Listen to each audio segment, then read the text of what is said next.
Good morning mga guys. Ito po guys ang aking mga tanim guys. Nakita mo yan guys, ang daming mga bunga guys.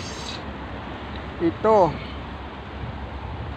Pumunta ako dito sa Manila guys para magtrabaho. Kala ko makapagtrabaho ako sa mga store. Pero dito pala ako nakuan guys sa mga farm pa rin guys. Umalis ako doon sa amin guys para pumunta ng Manila tapos magtrabaho. Pero guys, ito guys, tingnan mo ang gawa namin guys. Tinanim namin yung kuan, dinagyan namin ng abo. Ang daming abo sa ilalim.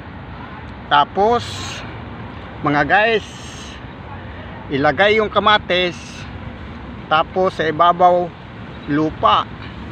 Kaya ganyan guys ang resulta guys. Ang daming mga bunga ng kamatis guys. Tingnan mo guys, ang daming mga bunga ang mga kamatis ko. Yan mga guys. At saka mataba guys ang mga kamatis ko guys. Yan, ang daming mga bunga mga guys. Puno ng bunga ang puno. Yan, yan ang resulta sa abo guys. Maluwag kasi guys ang puno kapag lagyan mo ng abo. Sana yan ang ikuan discuss ng mga agriculture para mga guys ang kuan di na sila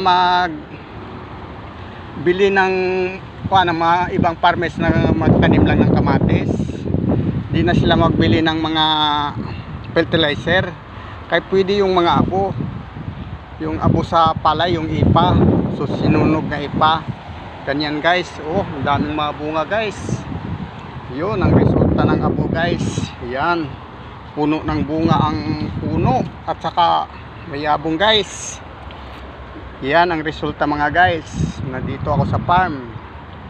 Yan, ang daming mga bunga ang kamatis ko guys, mga guys. At saka pumunta ako din dito sa kabila guys, sa may mga talong.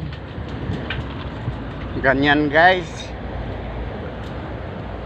Yan, yan ang mga talong ko bagong matanim. Ang daming mga bulaklak, na puno ng bulaklak ang mga puno. Yan, yan mga guys. Yan, ang daming mga bulaklak mga guys. Yan. Ang maganda mga guys, kung magtanim kayo, ako isa lang akong farmers, pero ituturo ko rin ang natuntunan ko sa pagtrabaho mga guys.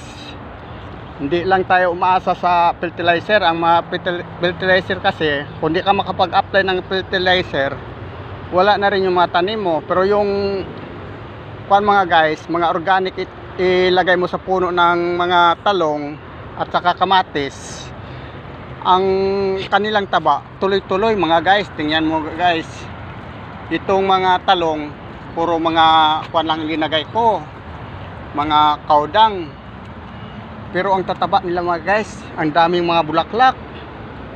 Yan mga guys. Tapos dito naman ako, dumako naman tayo dito sa kabila mga guys, dito sa may kamatis. Ito ang kamatis guys, dito sa kabila.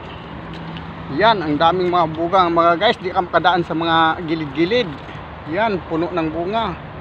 Yan, di na kaya buhatin ang puno nila. Kahit na linagyan ko to ng kuan, alambre para sana di matumba. Yun, dahil sa mga bunga, natumba pa rin. Yan, di ka makadaan mga guys. Yan, daming mga bunga.